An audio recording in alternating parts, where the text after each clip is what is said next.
Wu Bin stood frozen outside Priscilla's apartment building in downtown San Francisco, his hand still resting on the door handle of his blacked-out Mercedes.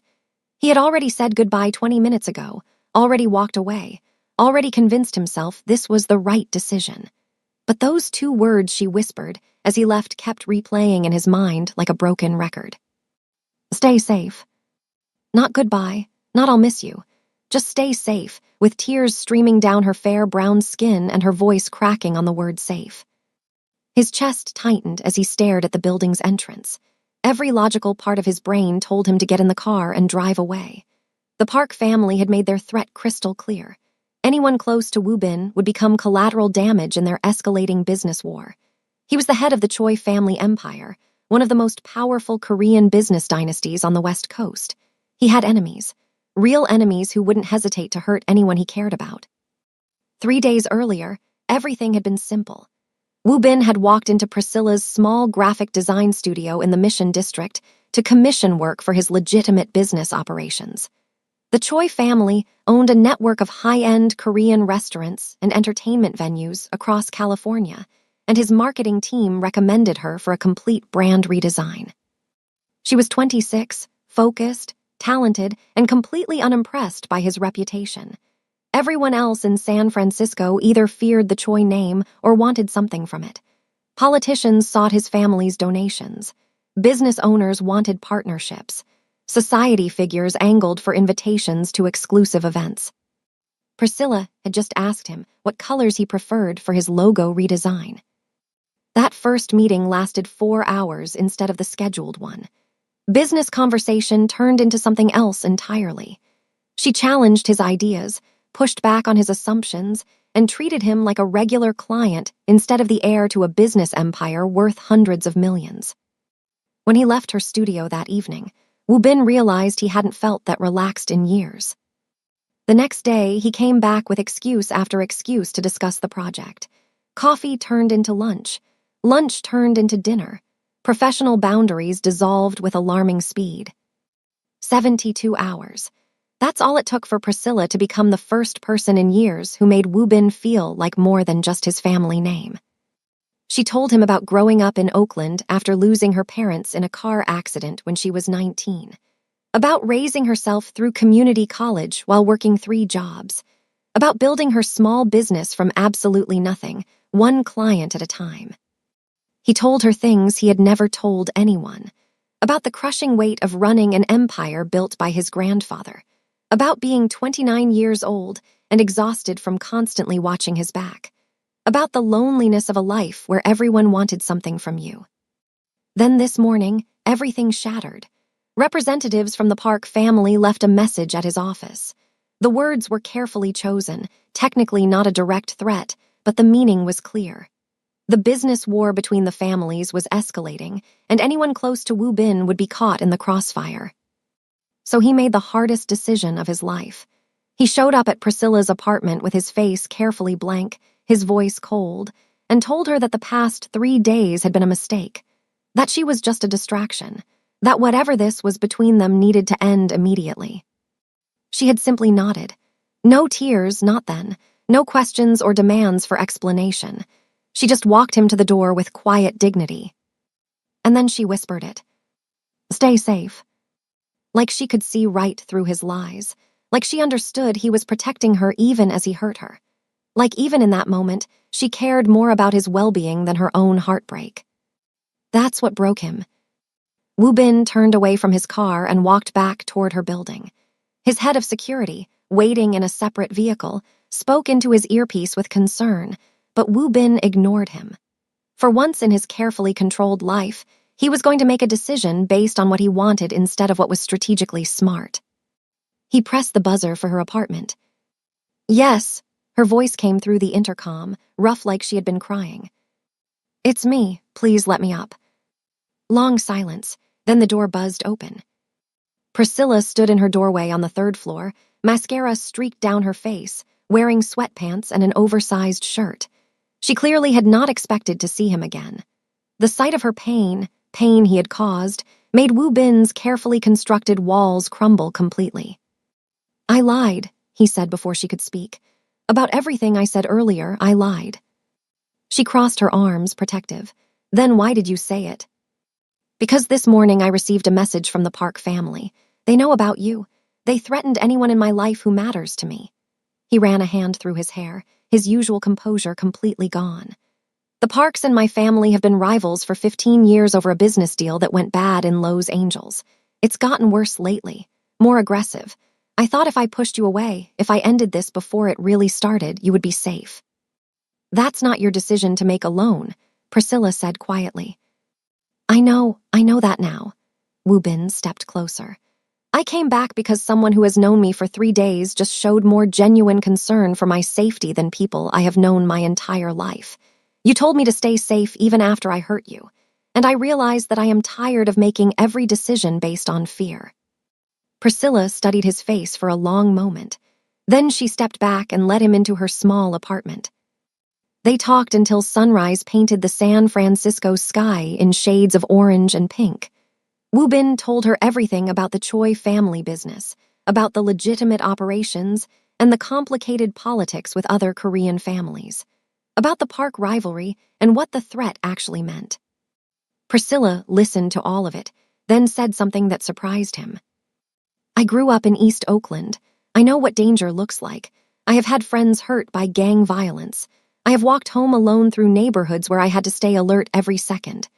She met his eyes directly. I understand the risk you are talking about, but I also understand that I get to make my own choices about what risks I am willing to take. This is different, Wu Bin argued. These are not random street criminals. The Park family has resources and reach. And I am not some helpless person who needs you to make decisions for me. Her voice was firm, but not angry. If you want to end this because you do not actually care about me, then fine. I am a grown woman and I will handle it. But do not end it because you think you are protecting me without even asking what I want. Wu Bin felt something in his chest loosen. What do you want? I want to know if what I felt the past 3 days was real. I want to know if you actually care about me or if I was just convenient. She paused. And I want you to trust me enough to let me make informed decisions about my own life. It was real, he said immediately. Every moment was real, and that is exactly why I am terrified. They agreed to try, but carefully, secretly, just until Wu Bin could find a way to neutralize the Park family threat and ensure Priscilla's safety. For 2 beautiful weeks, they stole moments together. Secret dinners in his private penthouse in Atherton, one of the wealthiest communities in America, where privacy was guaranteed. Late nights in her studio where she worked on his designs and he sketched building plans, sharing the architectural dreams he had abandoned for family duty. Wu Bin showed her sides of himself he kept buried. The man who still drew building designs in rare, quiet moments. The person who donated anonymously to Oakland youth programs. The son who visited his grandmother every Sunday without fail. Priscilla showed him her world too. The community that had raised her after her parents died. The small business owner network she belonged to. The dreams she had of one day opening a nonprofit to teach design skills to underprivileged kids. It was perfect, until it was not. Priscilla called him on a Tuesday afternoon, her voice shaking. Someone vandalized my studio. Wu Bin was there in 15 minutes. The studio had not been robbed. Equipment was untouched. Client files were intact, but spray painted across her main workspace in red paint were the words, "Bad company brings bad luck." The Park family knew about her, and they wanted both of them to know it. Wu Bin immediately moved Priscilla to a secure location. A private residence in Palo Alto that he owned but never used. The house was beautiful, surrounded by the kind of quiet wealth that defined Silicon Valley's most exclusive neighborhoods. It was also a cage, and both of them knew it. Priscilla was furious, not at the vandalism or even the threat, but at having her entire life disrupted. Her studio was closed temporarily. Her clients were being redirected. Her independence was gone. This is exactly what they want, she argued as Wu Bin's security team swept the Palo Alto house for the 3rd time. They want you isolated and making decisions from a place of fear. They want you dead. Wu Bin's control finally snapped. Do you understand that? This is not some movie or a game. These are real people with real resources who have made it clear that hurting you is the way to hurt me." "So what?" Priscilla shot back. "I am supposed to just hide here forever, give up everything I built because your family has enemies." "Yes," the word came out harsher than he intended. "Yes, you hide here until I fix this, until I make sure you are safe." "I did not ask you to fix anything. I asked you to trust me." The fight ended with both of them crying, holding each other on the floor of a house that cost more than Priscilla would earn in a lifetime, both terrified of losing what they had just found. Wu Bin threw himself into resolving the park situation through every legitimate channel available. The rivalry between the families stemmed from a disputed property development deal in Los Angeles 15 years ago. His grandfather and David Park's father had been partners on a luxury residential project that went catastrophically wrong. Accusations of contract violations flew both ways. The partnership dissolved into lawsuits and countersuits. For 15 years, the two families had been locked in a cold war of business competition, blocking each other's deals, poaching each other's partners. Nothing illegal, but relentlessly aggressive. Wu Bin met with his legal team daily, searching for some angle that would end the rivalry once and for all. Some settlement or compromise that would get the Parks to back off. Meanwhile, Priscilla refused to be a passive victim hiding in a luxury prison. She had built her business through research and hustle, and she applied those same skills to understanding the situation she was in. Using her laptop and access to public business records, she started digging into the Choi Park rivalry. She read through 15 years of news articles, business filings, and legal documents. She traced the original property development deal back to its inception. And she found something that Wu Bin's expensive lawyers had missed. The original partnership agreement between Wu Bin's grandfather and David Park's father had been based on environmental impact reports that cleared the Los Angeles property for development. Those reports turned out to be fraudulent, which triggered the entire cascade of problems that destroyed the partnership. But Priscilla found records showing that those fraudulent reports had been submitted by a third-party consulting firm that neither the Chois nor the Parks had hired directly. A firm that had quietly benefited from the two families being locked in conflict for 15 years. She brought her findings to Wu Bin on a Friday evening, spreading documents across his dining room table in Atherton. "What if you and the Parks have been fighting the wrong enemy this whole time?" she asked. Wu Bin stared at the evidence she had compiled. Transaction records, business connections, a pattern of third-party interference that went back over a decade. "Raymond Chen," he said quietly, recognizing a name that appeared repeatedly in Priscilla's research. Chen was a business broker who operated in the gray areas between legitimate and questionable. He had connections to multiple Korean families in California, but belonged to none of them. He facilitated deals, traded information, and somehow always came out ahead. He submitted the fraudulent environmental reports through a shell company, Priscilla explained. Then, when your families started fighting, he positioned himself as a neutral party who could facilitate communication between you. He has been charging both sides for information about the other for 15 years. "He has been playing us against each other," Wu Bin said, his mind racing through implications. "Keeping the rivalry active because it benefits him." "Exactly. And if you and David Park realized you had a common enemy instead of fighting each other?" "Everything changes." Wu Bin pulled out his phone. "I need to arrange a meeting with David Park, neutral territory, just the two of us." For the first time in weeks, hope flickered in his chest. They finally had leverage to end this. The meeting took place at a prestigious business club in Newport Beach, one of Orange County's wealthiest coastal cities. The club was neutral ground where powerful families often conducted delicate negotiations. David Park was 53, silver-haired, and carried himself with the kind of confidence that came from building an empire from the ground up after his father's death. He looked at Wu Bin with open suspicion when they sat down in a private room overlooking the Pacific Ocean. "You requested this meeting," David said. "I am here as a courtesy to your grandfather, who I once respected. You have 30 minutes. Wu Bin laid out everything Priscilla had discovered. The fraudulent environmental reports.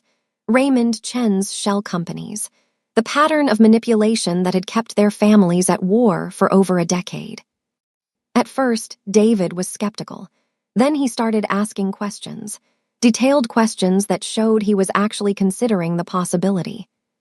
Chen has been feeding me information about your family's business moves for years, David admitted. Always accurate, always helpful. I never questioned where he got it. He probably got it from my family the same way, Wu Bin said, selling information both directions while we paid him to spy on each other. David was quiet for a long moment, staring out at the ocean. Then he said, "My father died believing your grandfather betrayed him. That belief poisoned the last 5 years of his life. If what you are saying is true, if Chen orchestrated the entire thing." "Then we have both been fools," Wu Bin finished, "and he has been profiting from it." They agreed to a temporary truce while they investigated Chen's involvement. David would access his family's records and communications with Chen. Wu Bin would do the same. They would meet again in 1 week. As Wu Bin drove back to the Bay Area, he felt something close to optimism. The park threat might actually end. Priscilla could return to her normal life. They could build something real without constantly looking over their shoulders. He called Priscilla from the car to tell her about the meeting. She did not answer. He tried again. Still no answer. A cold dread settled in his stomach. He called the security team stationed outside the Palo Alto house. "Is everything okay there?" "Yes, sir. All quiet. Ms. Brooks left about 2 hours ago with a female visitor. She said it was her cousin and that she would be back by evening." Wu Bin's blood went cold. "What cousin? Priscilla does not have any family." Silence on the other end. Then, "Sir, she seemed to know the woman. They were friendly. She went voluntarily." "Send me the security footage. Now." The video appeared on his phone within seconds. It showed Priscilla leaving the house with a woman around her age, stylishly dressed, talking and laughing like old friends. Wu Bin did not recognize her. He forwarded the footage to his intelligence team with orders to identify the woman immediately. Then his phone buzzed with a message from an unknown number. A photo of Priscilla, unharmed, sitting in what looked like a nice hotel room. She did not look scared, just confused. The message below the photo read, "She's safe. For now, let's talk business." Wu Bin's hands tightened on the steering wheel. Someone had taken Priscilla. Someone she trusted enough to leave with voluntarily. His phone rang, his intelligence chief. "Sir, we identified the woman from the footage. Her name is Jessica Brooks. She is Priscilla's cousin from her mother's side. They were close growing up, but had some kind of falling out about 3 years ago over their parents' estate." "Where is Jessica now?" That is the interesting part. For the past 2 years, she has been working for Raymond Chen, administrative assistant at one of his consulting firms in San Jose.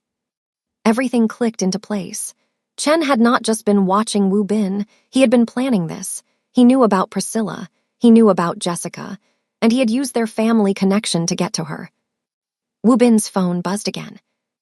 Another message from the unknown number. "Here's how this works. You drop your investigation into my business affairs. You convince David Park to do the same. You both go back to your profitable little rivalry and forget you ever heard my name. Do that, and your girlfriend goes home safe.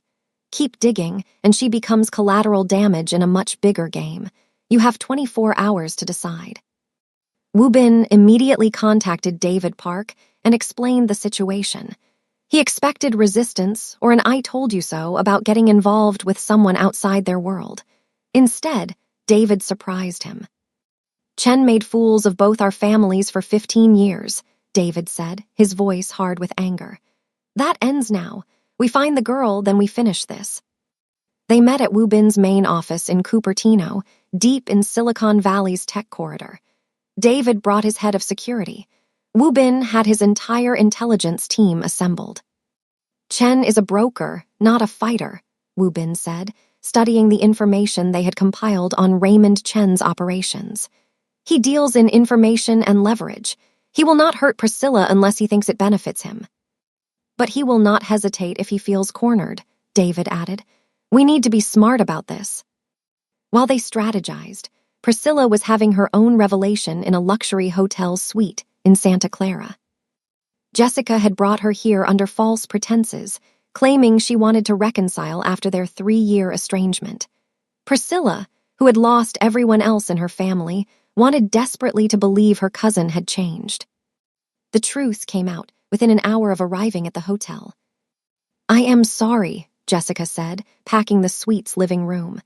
"I am so sorry, Scylla, but I need this job. I need the money. You do not understand what it has been like." "What are you talking about?"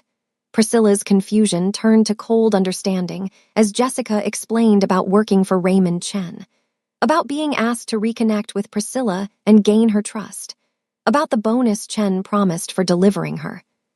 "You sold me out," Priscilla said quietly, "to your boss for money."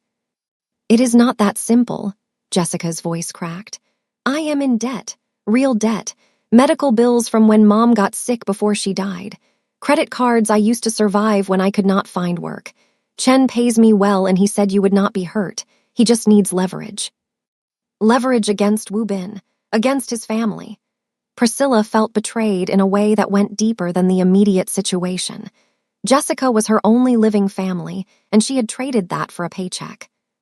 But beneath the betrayal, Priscilla's analytical mind was already working. She studied her cousin, really looked at her. Jessica was well-dressed, but the clothes were a bit too tight, like she had lost weight recently. There were dark circles under her eyes that makeup did not quite cover. Her hands shook slightly. This was not a villain.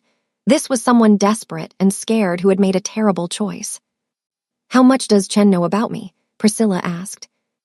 Jessica looked surprised by the question. "What?" "About me and Wu Bin. About what I have been doing the past few weeks. How much did you tell Chen?" "Just that you were seeing someone from the Choi family, that you had been staying at a house in Palo Alto." Jessica paused. "Why?" "Does Chen know what I do for a living?" "He knows you are a graphic designer. That is how I explained being able to reconnect with you. I said I needed design work done." Priscilla's mind raced. Chen knew she was connected to Wu Bin, but probably did not know she had been the one to uncover his manipulation of the Choi Park rivalry. He thought she was just collateral, a weakness to exploit. That gave her an advantage. "Jess, I need you to listen to me very carefully," Priscilla said. "You made a mistake, a big one, but it does not have to define the rest of your life. You can help fix this." "How? Chen is not the kind of person you cross. He knows things about people, dangerous things." "Exactly, he knows things, which means he keeps records." Priscilla leaned forward. "You work in his office. You have access to his files. You can help me get evidence of what he has been doing." Jessica's eyes went wide. "He would destroy me." "He is already using you. Right now you are a tool to him. The moment you are not useful anymore, what do you think happens?" Priscilla kept her voice gentle but firm. "Help me, and I will help you get out from under his control. I promise." For a long moment, Jessica just stared at her cousin. Then slowly, she nodded. Jessica smuggled Priscilla her work laptop that evening, claiming she needed it to finish some urgent tasks for Chen. The laptop had limited access to Chen's business database, but it was enough. Priscilla, who had spent years working with digital design software and understood computer systems better than most people realized, started carefully copying files. She could not risk downloading everything at once. That would trigger alerts. Instead, she worked methodically, grabbing specific files that showed Chen's pattern of manipulation. Communications with both Choi and Park family members. Records of information sold to both sides. Transaction histories that proved he had been profiting from their rivalry for over a decade. Most damning of all, she found evidence that Chen had orchestrated several business deals that went bad for both families, then positioned himself as the person who could fix the fallout. She needed to get this information to Wu Bin, but Chen had confiscated her phone. The hotel suite had internet access, but any obvious communication would be noticed. Then Priscilla remembered something. Her design software automatically backed up project files to the cloud. She used that software for legitimate work every day, and it was installed on Jessica's laptop for the cover story about doing design work together. She created a new project file, embedded the copied documents as image assets within the design file's structure, and let it automatically sync to her cloud account. To anyone monitoring internet traffic, it would look like normal software operation. Then she used the software's collaboration feature to share the project with an email address she knew Wu Bin's tech team monitored for her business communications. The message she embedded in the project metadata was simple. Have evidence.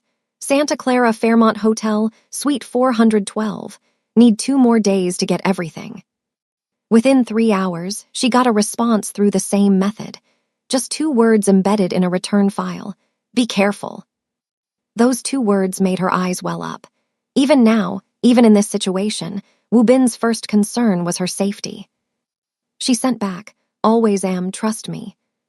For 2 days, Priscilla worked carefully, gathering evidence while Jessica ran interference with Chen. Her cousin was terrified but committed now, understanding that this was the only way out. They learned Chen's patterns. He checked in twice daily through encrypted messaging. He had security monitoring the hotel but not inside the suite itself, respecting Jessica's privacy as a trusted employee. Priscilla used that privacy to compile a devastating case against Raymond Chen. Not just his manipulation of the Choi Park rivalry, but evidence of similar schemes with other families and businesses. Chen had built an empire on information brokerage and strategic manipulation, always staying just on the legal side of the line, but clearly unethical.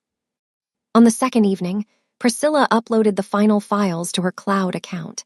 She had everything Wu Bin would need to destroy Chen's credibility and business operations. But Chen was smart, smarter than they had anticipated. His monitoring systems flagged the unusual amount of cloud sync activity from Jessica's laptop. Not enough to be certain something was wrong, but enough to make him cautious. He moved them both to a private estate he owned in Los Altos Hills, one of the wealthiest zip codes in America, with much tighter security. Priscilla managed to send one final message before her access was cut off. I have everything you need. It's uploaded. Get me out. Wu Bin received Priscilla's final message while sitting in a strategy meeting with David Park and their combined security teams. The original plan had been to use the evidence Priscilla gathered to pressure Chen into releasing her, then destroy his business with coordinated legal action. But now Chen had moved her to a secure location with professional security. A direct assault was out of the question. Chen was not violent by nature, but cornered people made desperate choices. We need a different approach, Wu Bin said, studying the intelligence reports on the Los Altos Hills estate. Chen built his entire operation on being the smartest person in the room, on having information others don't. We need to flip that advantage. David nodded slowly. We have his files now, thanks to your girlfriend. We know everything he knows. More than he knows we know, Wu Bin corrected. He still thinks Priscilla is just leverage. He has no idea she is the one who exposed his entire operation. They spent the next 6 hours coordinating with 17 different families and businesses that Chen had manipulated over the years. Using the evidence Priscilla had gathered, they built an airtight case. Then Wu Bin did something that surprised everyone. He called Raymond Chen directly. We need to talk, Wu Bin said when Chen answered. Face to face, you name the location. Chen laughed. I already told you my terms. Drop the investigation, go back to fighting with the Parks, and your girlfriend comes home safe. The investigation is over, Wu Bin said calmly. We found everything we needed. I am coming to you alone to discuss terms of your surrender. You can either agree to meet with me at your estate, or you can wait for the police and federal investigators who will be arriving tomorrow morning with warrants. The silence on the other end stretched for several seconds. Then Chen said, Come alone, no security. If I see anyone else, the deal is off. Agreed. I will be there in 2 hours. David Park looked at Wu Bin like he had lost his mind. You are actually going alone. He is not going to hurt me. He's going to want to know what we have and what we want. This is a negotiation, not a confrontation. Wu Bin checked his watch. Besides, I will not actually be alone. I will have something much better than security. What? The truth. and 17 families ready to destroy him if anything happens to me or Priscilla. 2 hours later, Wu Bin pulled up to the Los Altos Hills estate in his Mercedes, alone as promised. The property was stunning, perched in the hills with views of the entire Silicon Valley. The kind of place that cost $20 million minimum. Chen met him at the door personally, dressed casually in expensive clothes, looking completely calm. "I am impressed you came. Most people in your position would send lawyers or security." "Most people in my position do not have what I have," Wu Bin replied. They sat in Chen's home office, a room designed to intimidate with its expensive art and floor-to-ceiling windows, overlooking the valley where billions of dollars in tech wealth lived and worked. "So what exactly do you think you have?" Chen asked, pouring himself a drink. Wu Bin pulled out his phone and started listing facts. "Complete records of your manipulation of the Choi Park rivalry, going back 15 years. Evidence that you submitted fraudulent environmental reports through shell companies to sabotage the original Lowe's Angels development deal. Transaction records showing you sold information to both families while pretending to be a neutral broker. Communications proving you deliberately kept the rivalry active because it was profitable." Chen's smile faded slightly, but he maintained composure. "Interesting story, hard to prove." "Already proved. In about 3 hours, 17 different families and businesses are filing coordinated lawsuits against your various entities. The evidence has been submitted to courts in 3 counties. Your assets will be frozen by end of business today." Wu Bin showed him documentation on his phone. "We also have parallel federal investigations opening into tax evasion and corporate espionage. You are finished, Chen." The color drained from Chen's face as he scrolled through the documents. "How did you?" "Does it matter?" Wu Bin put his phone away. "You have 2 choices.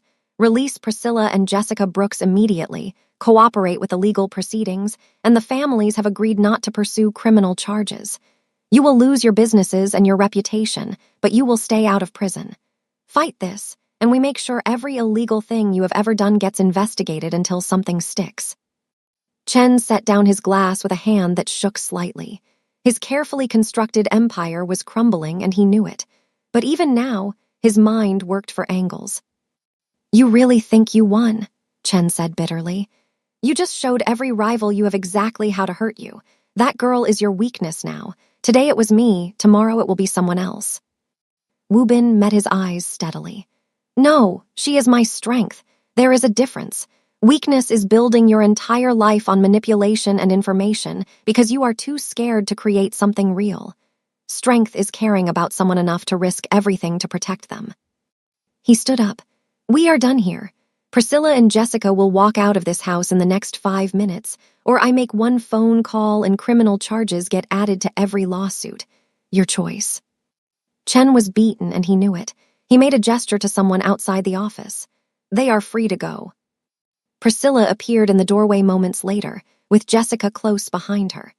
When Priscilla saw Wu Bin standing there, calmly waiting like he had never doubted he would get her back, something in her expression crumbled. She ran to him. They held each other in the foyer of Raymond Chen's multi-million-dollar estate, both shaking with relief. Wu Bin buried his face in her hair, breathing in the reality that she was safe. She was here. She was okay. "You came back again," she whispered against his chest, echoing the words from that first night. "Always," he promised. "I will always come back." They walked out together, leaving Chen to face the destruction of everything he had built through lies and manipulation. The next 8 weeks were chaotic, but in the best possible way. Raymond Chen's business empire collapsed under the weight of coordinated legal action from families and businesses across California. The lawsuits were airtight, built on evidence that Priscilla had risked everything to gather. Chen tried to fight initially, but quickly realized he was buried. He ultimately fled to South Korea to avoid criminal charges that prosecutors added anyway, his influence and reputation completely destroyed. The Choi and Park families, united by their common enemy and mutual realization of being manipulated, negotiated a formal peace agreement. David Park and Wu Bin met regularly, working through 15 years of accumulated hostility. It was not easy, but both men were pragmatic enough to recognize that continuing the rivalry served no purpose. They announced a partnership deal on a new development project in San Jose, a luxury mixed-use complex that would combine the Choi family's hospitality expertise with the Park family's real estate development strength. The business community watched in shock as the two legendary rivals became allies. Jessica entered therapy to deal with the guilt and trauma of what she had done. Priscilla helped her cousin find an honest job at one of the Choi family's restaurants in San Francisco, working as a hostess while figuring out her next steps. The relationship between the cousins was damaged but slowly healing. Some betrayals took time to forgive, but Priscilla believed people deserved second chances when they genuinely tried to change. Priscilla reopened her studio, this time in a better location in downtown San Jose's Arts District.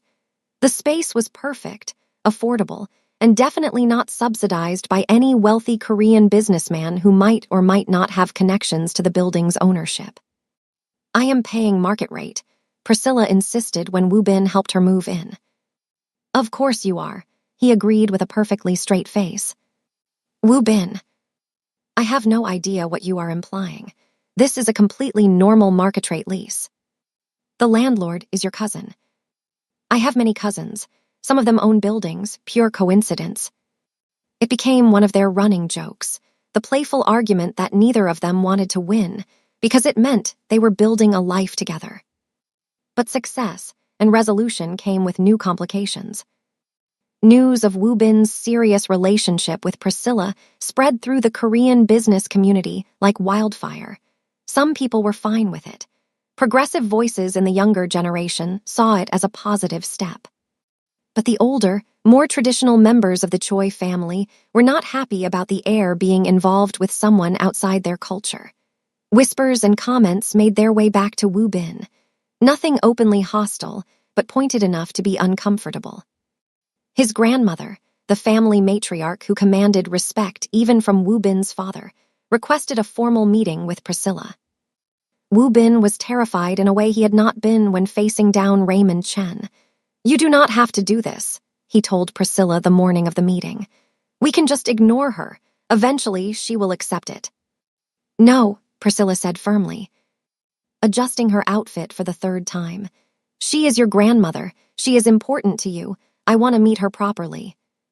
The meeting took place at his grandmother's estate in Hillsborough, one of the Bay Area's most exclusive communities. The house was elegant, traditional, filled with Korean art and family history. Woo Bin's grandmother, Park Min-jae, was 78 years old and carried herself with the dignity of someone who had built an empire alongside her husband and then maintained it after his death. She received Priscilla in a formal sitting room, tea already prepared. "Ms. Brooks," she said in accented but perfect English, "please sit." The conversation was formal and direct. Park Min-jae asked Priscilla about her background, her family, her business, her intentions regarding Woo Bin. The questions were not hostile, but they were searching, designed to understand exactly who this young woman was. Priscilla answered honestly. She talked about losing her parents young and having to raise herself through community college and multiple jobs, about building her business from nothing because she had no safety net or family wealth to fall back on, about understanding responsibility and legacy because she carried her parents' memory with her every day. "You come from a very different world than my grandson," Park Min-jae observed. "Yes," Priscilla agreed, "but I understand what it means to honor family and to work hard for what you build. Those values cross cultures. My grandson has spent his entire life doing what was expected of him, managing family obligations, making strategic decisions for the business. You are the first thing he has chosen purely for himself." Park Min-jae studied Priscilla carefully. "I can respect that, even if I do not fully understand it yet." It was not a warm embrace or enthusiastic approval, but it was acceptance. It was permission to be part of Woo Bin's life without family opposition. For now, that was enough. As Priscilla and Woo Bin drove back to San Jose later, he reached over and took her hand. "That went better than I expected," he said. "Your grandmother is formidable, but she is fair. She wants you to be happy." "I am happy," he brought her hand to his lips. For the first time in years, I am actually happy. Priscilla smiled. Me too. 6 months after the goodbye that changed everything, Priscilla stood on stage at the grand opening of a new community arts center in Oakland, her hometown. The center had been funded by a unique partnership between the Choi Family Foundation and Priscilla's own nonprofit initiative to provide free creative resources to underprivileged youth. The building itself was beautiful, a converted warehouse in West Oakland that had been transformed into bright studios, classroom spaces, and a gallery. Local artists had contributed murals. Community members had volunteered hundreds of hours. Priscilla's speech talked about growing up in Oakland after losing her parents, about the community programs that had given her opportunities when she had nothing, about wanting to create that same chance for the next generation. Woo Bin stood in the crowd, watching her command the stage with confidence and passion. This was her vision brought to life, her dream of giving back to the community that had raised her. Seeing her joy and pride, he felt something he had not felt since he was a kid with a sketchbook full of building designs, pure, uncomplicated happiness. After the event, they walked through Lake Merritt as the sun set over the Oakland hills. The lake was busy with joggers and families enjoying the mild evening. Priscilla talked excitedly about the programs they were planning, about the kids who had already signed up for classes, about expansion possibilities. Woo Bin listened, loving the animation in her voice, the dreams that kept getting bigger and more ambitious. Then he stopped walking and turned to face her. "That day I left your apartment and came back," he said. "You whispered, 'Stay safe,' like you were protecting me even when I was hurting you. That is when I knew." Priscilla smiled, recognizing the shift in his tone. "Knew what?" "That I would never find anyone else who would put my safety above their own heartbreak. That I would never find anyone who saw me instead of my name and my family and all the complications. That I would never find anyone like you." He pulled out a small velvet box from his jacket pocket. "I am not great with traditional romance, and I know this is probably too fast by normal standards, but I am really good at making decisions I will not regret." The ring was perfect. Elegant but not ostentatious, a princess-cut diamond on a platinum band with small sapphires on either side. Woo Bin had worked with Priscilla's best friend Rachel in secret for weeks to design something that matched her style exactly. Priscilla's eyes filled with tears. Around them, people had started to notice what was happening, slowing their jogs or stopping their conversations to watch. "Priscilla Brooks, will you marry me?" She did not even let him finish the question before she was saying yes, laughing and crying at the same time, kissing him as strangers around the lake applauded and cheered. The ring fit perfectly. Woo Bin slid it onto her finger and held her close, feeling like every crazy risk of the past 6 months had led to this exact moment. "I love you," Priscilla whispered against his shoulder. "I love you too," he said. "I will always come back to you." 3 months later, they got married in an intimate ceremony that blended both their worlds. The wedding took place at a beautiful venue in Menlo Park, overlooking the bay with views stretching to San Francisco. Korean traditions mixed with elements that mattered to Priscilla. They performed the Pyebeek ceremony, where Priscilla formally greeted Woo Bin's parents and grandparents in traditional dress. But they also included tributes to Priscilla's late parents, with photos and their favorite flowers incorporated throughout the venue. The guest list was small, just close family and friends. Woo Bin's grandmother attended, dressed elegantly, and publicly welcomed Priscilla into the family. David Park sent an elaborate gift and a note congratulating Woo Bin on finally making a smart decision. Jessica was there, still working on rebuilding trust, but committed to being present for the family she had almost destroyed. She and Priscilla had been doing therapy together, working through the hurt slowly, but genuinely. Rachel, Priscilla's best friend since college, served as maid of honor and cried through the entire ceremony. The vows they exchanged were personal and honest. Woo Bin promised to always come back, to never make decisions out of fear, to support Priscilla's dreams as fiercely as she supported his.